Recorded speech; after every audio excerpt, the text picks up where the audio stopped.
अस्सलामु अलैकुम वरहमतुल्लाहि वबरकातुहू। हज़रात मोहतरम, आज की इस वीडियो के अंदर हम एक अहम मसले के ऊपर गुफ्तगू करेंगे और वो मसला है कि उर्स मनाना कैसा है। आपने देखा होगा जो अहले सुन्नत वल जमात के अलावा जो लोग हैं वो उर्स के बारे में जब उनसे सवाल किया जाता है तो वो बढ़ल्ले से ये जवाब देते हुए नजर आते हैं कि साहब ये हराम है, ये नाजायज़ है, ये नहीं करना चाहिए।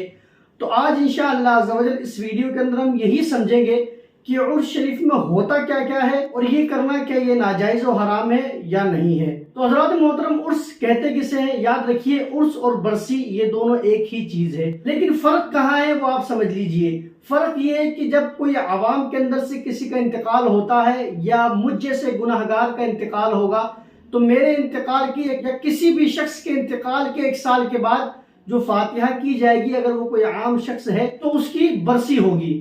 और अगर वही चीज कोई अल्लाह वाले का इंतकाल होता है, जो अल्लाह का मुकर्रब बंदा है, जो अल्लाह का नेक बंदा है, अगर उसका इंतकाल होता है तो उसका इंतकाल जिस दिन हुआ उस दिन से 1 साल के बाद जो फातिहा होगी उसे उर्स कहा जाता है। हज़रात मोहतरम, उर्स में होता क्या है वो भी आप समझ लीजिए। उर्स के अंदर होता है कि कलाम मजीद की तिलावत की जाती है।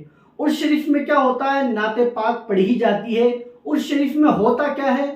तकरीरें होती है, अल्लाह तबारक व तआला का जिक्र होता है, नबी अलैहिस्सलातु वस्सलाम पर दुरूद पढ़ा जाता है, अल्लाह तबारक व तआला की शान बयान की जाती है, नबी अलैहिस्सलातु वस्सलाम की सीरत बयान की जाती है और जो बुजुर्गान दीन है, जो उन्होंने दीन की खिदमत की है, उस खिदमत का जिक्र किया जाता है कि ये जो अल्लाह वाले थे इन्होंने इस दीन के खातिर क्या क्या कुर्बानियां दी है।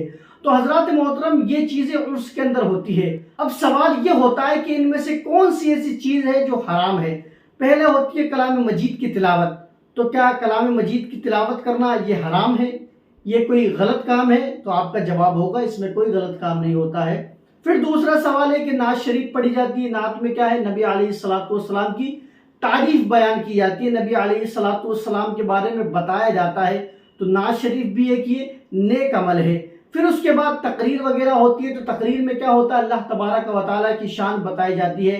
अल्लाह तबारक व तआला ने जो इंसान के ऊपर रहम किया है, जो अल्लाह तबारक व तआला ने इंसान के ऊपर करम किया है, जो अल्लाह तबारक व तआला के लाख करोड़ों एहसान इंसान के ऊपर किए हैं, तो उनका जिक्र होता है। तो अब आप देखें कि इनमें से कौन सी चीज नाजायज है, तो आपका जवाब यही होगा कि इसके अंदर से कोई भी चीज नाजायज नहीं है। ना कलाम मजीद की तिलावत करना नाजायज है, ना नात शरीफ पढ़ना नाजायज है, ना ही तकरीर करना नाजायज है। तो अब जनाब वाला, इनमें से जब कोई भी चीज नाजायज नहीं है तो मेरा उन उलमा से सवाल है जो ये कहते हुए नजर आते हैं उर्स मनाना हराम है, उर्स नाजायज है, उर्स नहीं करना चाहिए। तो मेरा उनसे ये सवाल है कि आप बताइए इनमें से कौन सी ऐसी चीज है जो आपको लगती है कि इसकी बुनियाद पर यह नाजायज और हराम हो गया है। तो इनमें से कोई भी एक ऐसी चीज नहीं है जो नाजायज और हराम हो। अब बात रही ये कि जो आज के दौर के अंदर जो उर्स मनाए जाते हैं, खास तौर से वो उर्स कि जहाँ पे आलिमों की सरपरस्ती नहीं होती है, जो आलिमों के अंडर के अंदर उर्स नहीं होते हैं, तो वहाँ पे मेले लगाए जाते हैं, वहाँ पे झूले लगाए जाते हैं, वहाँ पर बाकायदा डांस पार्टी बुलाई जाती है, ऑर्केस्ट्रा करवाया जाता है, उसका टिकट खरीदना पड़ता है और जनाबे वाला मौत का कुआं तैयार किया जाता है, उसके अंदर गाड़ियाँ चलती हुई नजर आती है। तो जनाबे वाला, इसके बारे में हमारा अलल ऐलान फतवा यही है कि ये तमाम की तमाम चीज़ें नाजायज़ और हराम है, ये उसके अंदर नहीं होना चाहिए और इतना ही सिर्फ उलमा इकराम कर सकते हैं।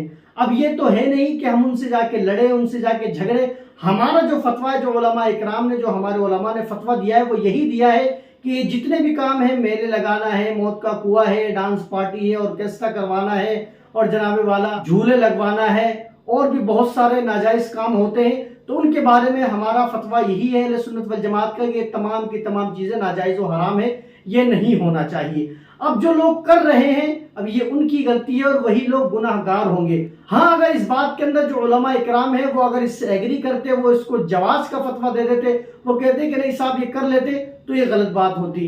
ये तमाम की तमाम चीजें नाजायज और हराम है और हम भी इसको नाजायज और हराम कहते हैं। और वाकई आपको अगर उर्स देखना है कि उर्स वाकई हकीकी होता क्या है, तो मैं आपको सजेशन दूंगा कि अभी उर्स आला हजरत शुरू होने वाला है। 23, 24, 25 तारीख को उर्स आला हजरत शुरू हो जाएगा। आप यकीन जानिए, बरेली शरीफ आप जाइए और वहां पर जाकर देखिए कि सुन्नी लोग किस तरीके से उर्स मनाते हैं। वहां पे ना आपको कोई मेला दिखेगा, वहां पे ना आपको कोई मौत का कुआं दिखेगा, और भी जो ऐसी नाजायज और हराम चीजें वो आपको नहीं देखने मिलेगी। और तो और वहां पर आपको औरतें भी देखने के लिए नहीं मिलेगी। जो आज आप देखते हैं कि मज़ारों के अंदर जो उर्स होते हैं उसमें भर भर कर औरतें आती हुई नजर आती है, और उन्हीं से जो मेले ठेले लगते हैं उन्हीं से उन लोगों की कमाई होती है। लेकिन आप यकीन जानिए उससे आला हजरत के अंदर आप जाएंगे तो आपको एक औरत भी दरगाह के आसपास घूमती हुई नजर नहीं आएगी। जो इस्लामी ग्राउंड है बरेली का उसके अंदर भी आपको एक भी औरत नजर नहीं आएगी। तो जो तरीका है उसका वो हकीकत के अंदर अगर आपको देखना है तो आपको उर्स आला हजरत में जाना चाहिए। इंशाअल्लाह अज़्ज़ व जल आपके जितने भी इस मामले के अंदर एतराज़ात है वो तमाम के तमाम खत्म हो जाएंगे। तो पता क्या चलता है उर्स के अंदर क्या क्या होता है। कलाम मजीद की तिलावत होती है, नाज शरीफ होती है, तकरीर होती है, और जो साहिब मज़ार हैं जो अल्लाह वाले हैं उनकी जिंदगी के बारे में बताया जाता है। तो इनमें से कोई भी चीज नाजायज और हराम नहीं है। तो जब इनमें से कोई भी चीज नाजायज और हराम नहीं है तो इसका मतलब ये है कि उर्स मनाना भी नाजायज और हराम नहीं है, बल्कि ये अच्छा काम है। इससे होता ये है कि जो हमारे बुजुर्गान दीन है उनको हम इसाले सवाब करते हैं और अल्लाह तबारक व तआला की रहमतें हम पर नाजिल होती है। उम्मीद करता हूँ कि आपको उर्स का जो मामला है, जो मसाइल है वो आपको समझ में आ गए होंगे। वल्लाहु ताला आलम। अस्सलामु अलैकुम व रहमतुल्लाहि व बरकातुहू।